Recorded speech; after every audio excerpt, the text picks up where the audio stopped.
ख़वातीन के हवाले के मुतालिक चंद सवाल हमारे पास आए हैं कि उनका कहना है कि रोज़े की हालत में लिपस्टिक हो गया, सुर्खी वगैरह हो गया, ये लगाने इसका हुक्म क्या है, कैसे भी रोज़ा वगैरह टूट जाता है यानी मेकअप वगैरह? जी देखिए, शुरू में मैंने एक कायदा समझे कि वो मैंने बयान किया था, जिसमें ये था कि अगर ग़िज़ा वाले रास्तों से जो फितरी हैं उनसे कोई चीज़ दाखिल हो जाए तो रोज़ा टूट जाता है।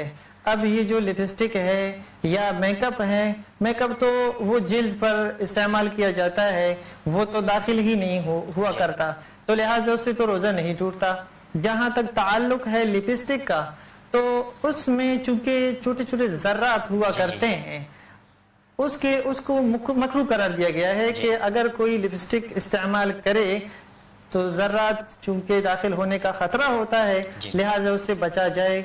अगर कोई इस्तेमाल कर लेता है तो ये मकरूह है, और इस्तेमाल करने के बाद अगर ज़र्रात दाखिल होते हैं फिर रोज़ा टूट जाता है, फासिद हो जाता है। अच्छा, कि वक्त की किल्लत को मद्देनज़र आखिरी सवाल पूछ कर आपसे इजाज़त चाहूँगा, क्या हैज़ व निफास की हालत में रोज़ा रखना जायज़ है या नहीं?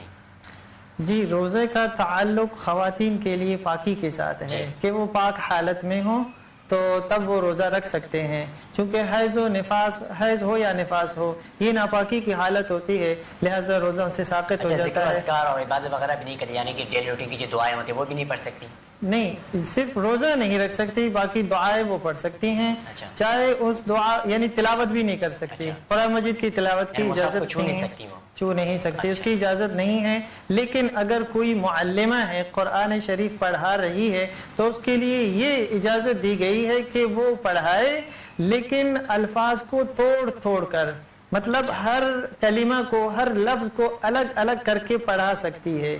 और इसके अलावा अगर दुआएं हैं, वो अदइया, वो दुआएं, वो अज़कार वो पढ़ सकती हैं, एहतिमाम के साथ पढ़ सकती हैं, बल्कि पढ़ना चाहिए उनको।